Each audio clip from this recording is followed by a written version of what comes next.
अडवाणी जी भी chief election commissioner की स्वतंत्रता के लिए, चुनाव आयोग की स्वतंत्रता के लिए लड़ते रहे, लेकिन इन लोगों ने अडवाणी जी को भी उनके हक की, उनके अधिकार की बात नहीं दी। वो दिन भी दूर नहीं कि चाहे भाजपा अगर कल तो संबित पात्रा को चीफ इलेक्शन कमिश्नर बना सकती है मैडम, और 2:1 के रेशियो से संबित पात्रा देश के चीफ इलेक्शन कमिश्नर बन सकते हैं। आप सोचिए कि ये कितना खतरनाक होगा अगर वो चीफ इलेक्शन कमिश्नर बन गए। मान लीजिए भारत और ऑस्ट्रेलिया का क्रिकेट मैच हो रहा है, उस क्रिकेट मैच में अंपायर कौन होगा वो एक 3 मेंबर की समिति तय करेगी जो मैच कराएगी।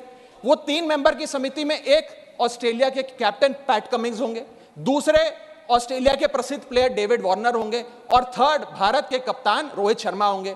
अब ये 3 मेंबरी समिति अगर किसी अंपायर को चुनेगी तो वो अंपायर तो हमेशा ही ऑस्ट्रेलिया के साथ होगा, क्योंकि 2-1 की बहुमत ऑस्ट्रेलिया के साथ है। तो क्या निष्पक्ष मैच हो सकता है? क्या बीजेपी भारत देश में निष्पक्ष चुनाव खत्म करना चाहती है? क्या भाजपा की सरकार लोकतंत्र की कोई अहमियत नहीं समझती? क्या भाजपा की सरकार के लिए संवैधानिक संस्थाओं की कोई अहमियत नहीं है?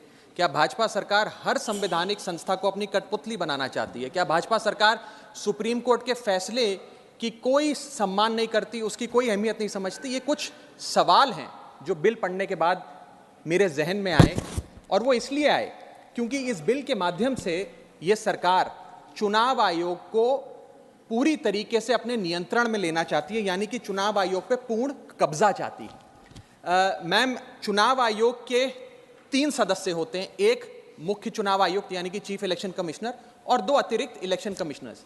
इनकी चयन और नियुक्ति इस बिल के माध्यम से पूरी तरीके से सरकार के हाथों में आ जाएगी, और वे जिसको चाहें, चाहे वो पार्टी का शख्स हो, यस मैन हो, पार्टी मैन हो, जिस मर्जी को चाहें वे चुनाव आयुक्त बना सकते हैं। चुनाव आयोग की हमारे देश के चुनावों में बड़ी महत्वपूर्ण भूमिका है। किसका वोट बनेगा, किसका वोट कटेगा, ये चुनाव आयोग तय करता है। किस तारीख पर चुनाव होगा, कितने चरण में चुनाव होगा, ये चुनाव आयोग तय करता है। ईवीएम मशीन कहां कहां भेजी जाएंगी, उसका नियंत्रण, उसका मैनेजमेंट, उसका योग, उसका प्रयोग, सारी चीजें चुनाव आयोग तय करता है। तो इसीलिए चुनाव आयोग एक बड़ी महत्वपूर्ण संस्था है इस देश के फ्री एंड फेयर इलेक्शंस के लिए। Ma'am, I will mince no words. This bill is going to destroy one of the few remaining independent institutions in India, that is the Election Commission, and thereby dislodge free and fair elections from India. ये bill 3 व्यक्ति या संस्था का अपमान है। पहला अपमान है सुप्रीम कोर्ट का। क्यों? क्योंकि सुप्रीम कोर्ट ने इसी साल मार्च 2 को 2 मार्च 2023 को 5 जजों की संवैधानिक पीठ ने सर्वसम्मति से एक फैसला दिया, और वो फैसला ये था कि सरकारी हस्तक्षेप, सरकार का कोई भी दखल चुनाव आयोग की नियुक्ति में नहीं होना चाहिए। ये खत्म करने के लिए हम एक समिति का गठन करते हैं। उस समिति के गठन से मुख्य न्यायाधीश को हटाकर एक कैबिनेट मंत्री को डालकर उसका संतुलन बिगाड़ने का काम और सुप्रीम कोर्ट के फैसले को पलटने का काम इस सरकार ने किया, ताकि एक ऐसी व्यवस्था बन जाए जिसमें जो शख्स ये चाहे वही चीफ इलेक्शन कमिश्नर बनेगा। ये इंसल्ट सुप्रीम कोर्ट की इसलिए है क्योंकि इसी साल के दिए गए संवैधानिक पीठ के सर्वसम्मति के 2 फैसलों को इस सरकार ने सदन के भीतर बिल लाकर बदल दिया। पहला था दिल्ली सेवा बिल, जो 8 दिन के भीतर ऑर्डिनेंस लाकर और फिर सदन के भीतर बिल लाकर बदला गया, और एक ये बिल जो 2 मार्च 2023 के सुप्रीम कोर्ट के फैसले को पलटता है और उस फैसले को पूरी तरीके से रिवर्स करने का काम करता है। मैं आपको यह बताना चाहूंगा कि यह सरकार इस बिल के माध्यम से एक प्रकार से सुप्रीम कोर्ट को खुली चुनौती दे रही है कि आपको जो फैसला देना है दीजिए, अगर हमें पसंद नहीं आएगा हम बिल लाकर उस फैसले को पलट देंगे। दूसरा इंसल्ट या अपमान इस बिल के माध्यम से चीफ जस्टिस ऑफ इंडिया का है। सुप्रीम कोर्ट का फैसला कहता है कि चयन समिति के 3 सदस्य होंगे, माननीय प्रधानमंत्री जी, माननीय नेता प्रतिपक्ष यानी कि लीडर ऑफ ऑपोजिशन, और third chief justice of India. इन 3 मेंबरी समिति में से इस बिल के माध्यम से सरकार ने चीफ जस्टिस ऑफ इंडिया को हटा दिया और एक कैबिनेट मंत्री को उनकी जगह बिठा दिया। चीफ जस्टिस ऑफ इंडिया से इतना परहेज कि साफ तौर पे उन्हें इस समिति से हटाने के लिए इस बिल को लाया गया। मैं सरकार को याद कराना चाहूंगा कि समय समय पर इलेक्टोरल रिफॉर्म्स के लिए इस देश में कमेटियां बनी, और अधिकांश कमेटियों ने यह फैसला दिया, ये रिपोर्ट दी, ये सजेशन दिया कि समिति के भीतर चीफ जस्टिस ऑफ इंडिया यानी कि इस देश की न्यायमूर्ति को जरूर होना चाहिए। चाहे वो तारकुंडे कमेटी हो, दिनेश गोस्वामी कमेटी हो, वोरा कमेटी हो, इंद्रजीत गुप्ता कमेटी हो, जीवन रेड्डी कमेटी हो, या फिर इसी सरकार की लॉ कमीशन की रिपोर्ट हो। तीसरी इंसल्ट इस बिल के माध्यम से भाजपा सरकार एक ऐसे शख्स की कर रही है जो व्यक्ति भाजपा का संस्थापक थे। जो व्यक्ति आज भी भाजपा के मार्गदर्शक हैं, जो व्यक्ति भाजपा के भीष्म पितामह के नाम से जाने जाते हैं, वो व्यक्ति जो भारत देश के पूर्व प्रधानमंत्री रहे, यानी कि लालकृष्ण आडवाणी जी, पूर्व उप प्रधानमंत्री रहे। मैम 2 जून 2012 को, और मैं राज्यसभा के पटल पे इस लेटर को रखूंगा, 2 जून 2012 को माननीय लालकृष्ण आडवाणी जी ने उस समय के प्रधानमंत्री डॉक्टर मनमोहन सिंह को पत्र लिखकर कहा कि चुनाव आयोग की जो भूमिका है चुनावों में बड़ी महत्वपूर्ण है, उसकी नियुक्ति पर एक बहुत बड़ा संदेह, प्रश्न चिन्ह लगा हुआ है और उसकी नियुक्ति सरकार के हाथ में नहीं होनी चाहिए। और वो लिखते हैं, the present system whereby members to the election commission are appointed solely on the advice of the prime minister does not evoke confidence in the people. Keeping these important decisions as the exclusive preserve of the ruling party renders the entire selection process vulnerable and open to manipulation and partisanship.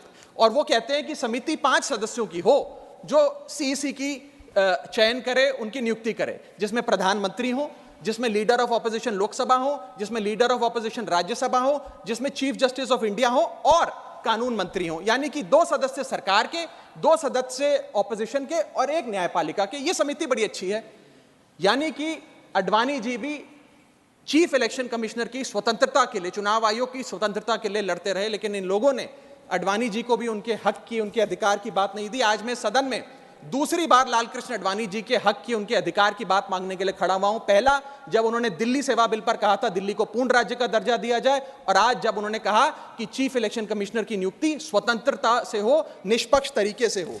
आगे मैं 3 महत्वपूर्ण कारण बताना चाहूंगा madam, जिसके चलते ये bill को आज मैं और मुझे लगता है समस्त विपक्ष अपोज करता है। पहला कि ये बिल पूरी तरीके से इलीगल है, गैर कानूनी है, और वो इसलिए है क्योंकि you can not reverse a supreme court judgment without changing the very basis of it. यानी कि अगर आपको सुप्रीम कोर्ट के फैसले को पलटना है तो सुप्रीम कोर्ट जिस फैसले को देते हुए जिस आधार को रेफर करता है, आपको उस आधार को बदलना पड़ेगा। आप सीधा फैसला नहीं पलट सकते।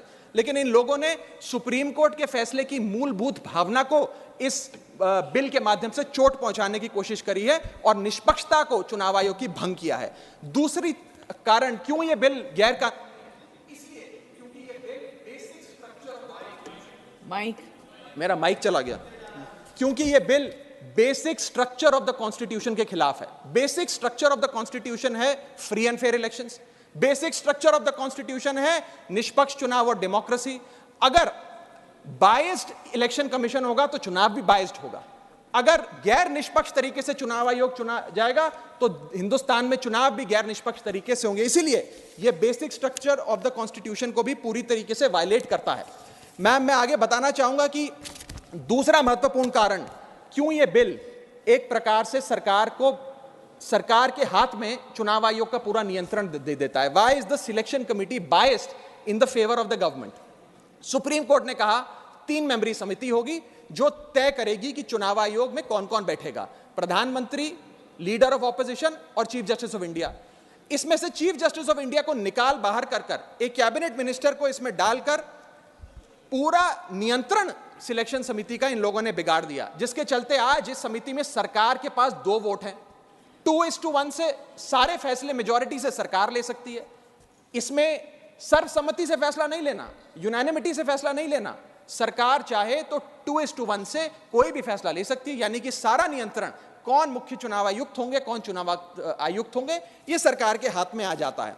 और ये एक ऐसी व्यवस्था बनाता है कि एक पार्टी मैन, एक यस मैन चुनाव आयुक्त बन सकता है। वो दिन भी दूर नहीं कि चाहे भाजपा अगर कल तो संबित पात्रा को चीफ इलेक्शन कमिश्नर बना सकती है मैडम, और 2:1 के रेशियो से संबित पात्रा देश के चीफ इलेक्शन कमिश्नर बन सकते हैं। आप सोचिए कि ये कितना खतरनाक होगा अगर वो चीफ इलेक्शन कमिश्नर बन गए। मैं आगे चलता हूं। पैरा 9 इस सुप्रीम कोर्ट जजमेंट का कहता है, the executive alone being involved in the appointment ensures that the commission becomes and remains a partisan body and the branch of the executive. The independence of the commission is intimately interlinked with the process of appointment. यानी कि supreme court ये कहता है कि चयन का जो पूरा प्रोसेस है वो पूरी तरीके से इलेक्शंस कैसे होंगे, फ्री होंगे कि फेयर होंगे, वो तय करता है। मैं आगे चलता हूं, 14 मिनट है मैडम, अभी तो 6 मिनट बाकी हैं। सुप्रीम कोर्ट आगे अपने पैरा 186 में हाईलाइट करते हुए कहता है, a person who is weak kneed before the powers that be cannot be appointed as the election commissioner.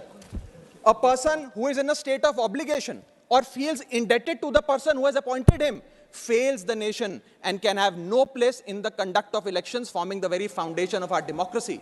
An independent person cannot be biased.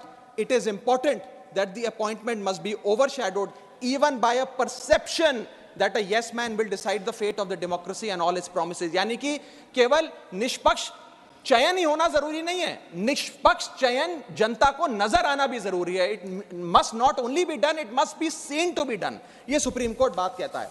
मैं आगे चलता हूं. तीसरा कारण कि क्यों हम इस बिल को अपोज कर रहे हैं वो है कि ये जो प्रपोज्ड सिलेक्शन कमिटी है इसमें कोई चेक्स एंड बैलेंसेस नहीं है. चेक्स एंड बैलेंसेस इसलिए नहीं है क्योंकि सारे फैसले तो सरकार के पक्ष में होंगे. 2 मंत्री सरकार के उसमें बैठे हैं, एलओपी को मात्र फॉर्मेलिटी के लिए इसमें बिठाया गया है. तो एक प्रकार का फिक्स्ड मैच इसमें नजर आता है. अब आप ही सोचिए, 3 मेंबरी समिति है जिसमें माननीय प्रधानमंत्री जी हैं, मान लेते हैं हमारे सदन के लीडर ऑफ ऑपोजिशन मल्लिकार्जुन खड़गे जी उसके सदस्य हैं, और 3rd मेंबर अर्जुन मेघवाल जी कानून मंत्री यहां बैठे हैं वो हैं. अब इनकी बैठक चल रही है. इसमें माननीय प्रधानमंत्री जी कहते हैं कि मैं रमेश नाम के शख्स को चीफ इलेक्शन कमिश्नर बनाना चाहता हूं. खड़गे साहब कहते हैं कि मैं रमेश को नहीं सुरेश को चीफ इलेक्शन कमिश्नर बनाना चाहता हूं. क्या अर्जुन मेघवाल जी जो इसी सरकार के कानून मंत्री हैं वो प्रधानमंत्री जी को ये कह सकते हैं कि नहीं नहीं नहीं प्रधानमंत्री जी रमेश ठीक नहीं है, खड़गे साहब ने जिसको नॉमिनेट किया है सुरेश मैं भी उसी के हक में वोट देता हूं, उसका चयन हो, वो चीफ इलेक्शन कमिश्नर बने? ये तो हो ही नहीं सकता. तो जो सरकार चाहेगी वही होगा. तो एक प्रकार से निष्पक्षता और स्वतंत्रता चीफ इलेक्शन कमिश्नर की खत्म करने का काम ये करती है. हमने एक बचपन में एक मुहावरा सुना था, जिसकी लाठी उसकी भैंस. तो ये पूरी तरीके से इस बिल में सिद्ध होता है कि लाठी भी इनकी तो फिर इस कानून के माध्यम से भैंस भी इनकी. मैं आपको एक और उदाहरण के माध्यम से समझाता हूं. मान लीजिए भारत और ऑस्ट्रेलिया का क्रिकेट मैच हो रहा है. उस क्रिकेट मैच में अंपायर कौन होगा वो एक 3 मेंबर की समिति तय करेगी जो मैच कराएगी. वो 3 मेंबर की समिति में एक ऑस्ट्रेलिया के कैप्टन पैट कमिंग्स होंगे, दूसरे ऑस्ट्रेलिया के प्रसिद्ध प्लेयर डेविड वार्नर होंगे, और 3rd भारत के कप्तान रोहित शर्मा होंगे.